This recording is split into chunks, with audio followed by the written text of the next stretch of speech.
Mini vlog muna tayo mga mare, wala nang pa-intro-intro, tara simulan na natin. Pagpasensyahan nyo na at ilang araw din akong hindi nakapag-upload ng mini vlog. Medyo masama kasi yung pakiramdam ng mare nyo at inaatake nga tayo ng katamaran. Char. Pero sa totoo lang mga mare, tambak talaga yung mga promotional video na kailangan kong gawin. Kaya ayun muna yung mga inuna ko. Anyways, eto nga pala yung video ng United Nation ni Habila sa school. November na nga ginanap itong United Nation nila mga mare dahil sunod-sunod nga yung araw na walang pasok. Halos 2 weeks din kasi silang online class mga mare, kaya naman pagbalik nila ayan United Nation na. Anyways, ang dami ko nang sinabi, bali Japan nga pala yung costume na nabili namin kay Habila. Kahit ano namang costume pwede sa kanila mga mare, bali yung napili namin Japan. Ang dami namin nakitang magaganda pero nung nakita ko to mga mare, alam kong bagay na bagay sa kanya. Hindi na nga ako masyadong nakapag-video dyan dahil nagmamadali na talaga ako. Inagahan na nga rin ni Papa yung uwi niya para abutin niya itong dance performance ni Habila. Kapag ganitong may mga activities sa school si Habila or di naman kaya kahit dito sa lugar namin, ako hindi talaga pwedeng mawala ang papa niya. Kahit nga may pasok pa yan sa trabaho mga mare, kahit malilate siya, naku, hahabol at hahabol pa rin. Anyways, ang dami ko na naman sinabi, panoorin nyo na lang itong dance performance nila.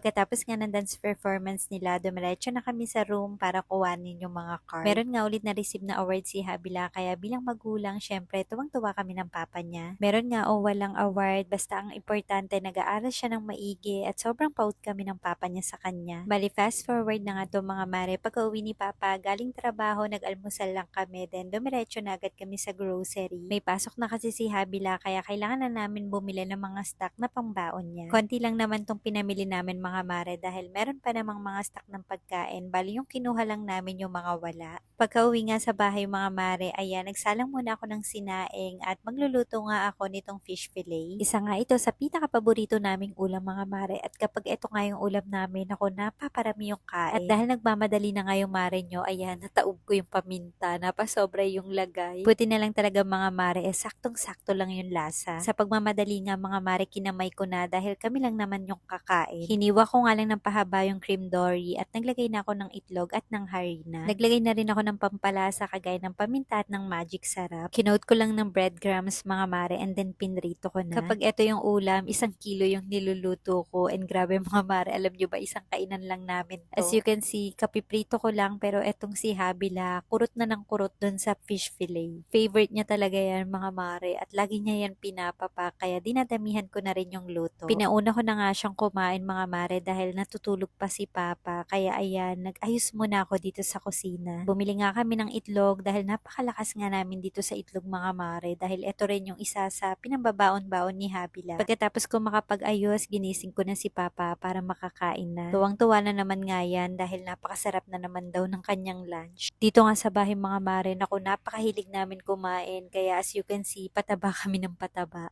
Char. Pero okay lang yun, at least yung pinaghirapan namin sa pagkain naman napupunta. Pagkatapos nga namin kumain, naghugas na si Papa ng pinggan at ako naman eto mga mare, dumiretso na sa kusina para ayusin eto mga pinamili. Dito nga sa bahay mga mare, tulungan kami. Kapag ako yung nagluto, siya yung maghuhugas. Toka-toka din kami sa mga gawaing bahay mga mare kasi mas mabilis yung gawaing bahay kapag nagtutulungan. Ang dami ko na naman sinabi, ayan, samahan nyo ko at ayusin muna natin itong pinamili.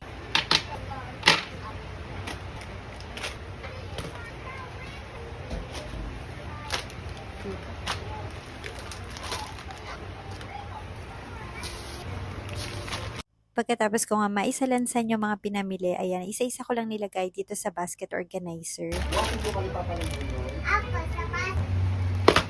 Hindi nga ni mama yan, bakit? Buwan ako. Magkano lang yun? Mama,